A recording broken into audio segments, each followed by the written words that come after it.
स्वागत है दोस्तों आपका इस YouTube चैनल में। इस वीडियो में हम जानेंगे भूकंप क्या होता है। भूकंप पृथ्वी की सतह पर अचानक हिलना जो पृथ्वी के अंदर होने वाली भूगर्भीय गतिविधियों के कारण होता है। ये गतिविधियां आमतौर पर टेक्टोनिक प्लेटों के आपस में टकराने, रगड़ने या खिसकने से होती हैं।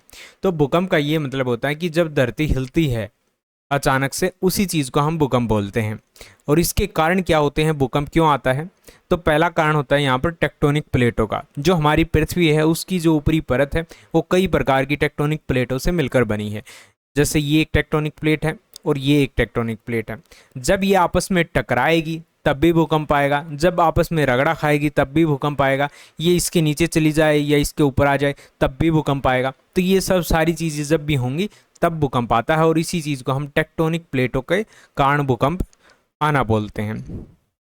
दूसरा होता है ज्वालामुखी। ज्वालामुखी विस्फोट के कारण भूकंप आ सकता है, क्योंकि ज्वालामुखी के दौरान बहुत सारा लावा जो है ज़मीन से बाहर आता है और जिससे ये जो नीचे की ज़मीन है ये खाली होती है। यहाँ पर एक दबाव बनता है जिससे आसपास का जो एरिया होगा वहाँ पर भूकंप देखने को मिलता है।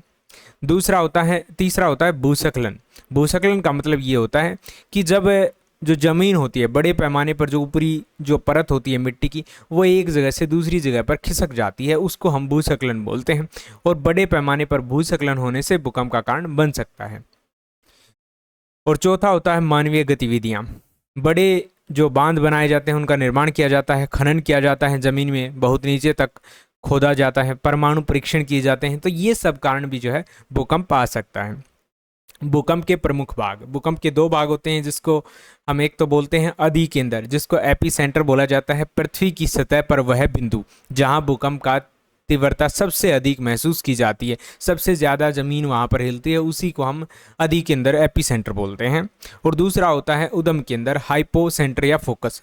पृथ्वी के अंदर वह बिंदु जहाँ भूकंप उत्पन्न होता है, यानी ज़मीन के नीचे जहाँ पर भूकंप बनता है, उत्पन्न होता है, उसको हम हाइपो सेंटर बोलते हैं। और ज़मीन के ऊपर जहाँ पर सबसे ज़्यादा उसका प्रभाव देखने को मिलता है उसको हम एपी सेंटर बोलते हैं।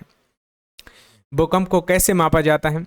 दो तरीके होते हैं। एक तो होता है रिक्टर स्केल। भूकंप की तीव्रता को मापने के लिए रिक्टर स्केल का उपयोग किया जाता है। यह पैमाना भूकंप के दौरान निकलने वाली ऊर्जा को मापता है कि कितनी ऊर्जा का ये भूकंप था। और इसमें यह होता क्या है कि आपने देखा होगा एक इस प्रकार का यंत्र होता है जो इस प्रकार से मापता है, ठीक है, एक पेज के ऊपर।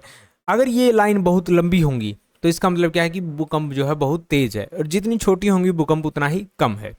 और दूसरा होता है मेर्केली स्केल। यह भूकंप के प्रभावों को मापता है, जैसे कि इमारतों को कितना नुकसान हुआ है, लोगों को कितनी चोटें पहुंची हैं। इन सब के आधार पर भी भूकंप का जो है माप किया जाता है।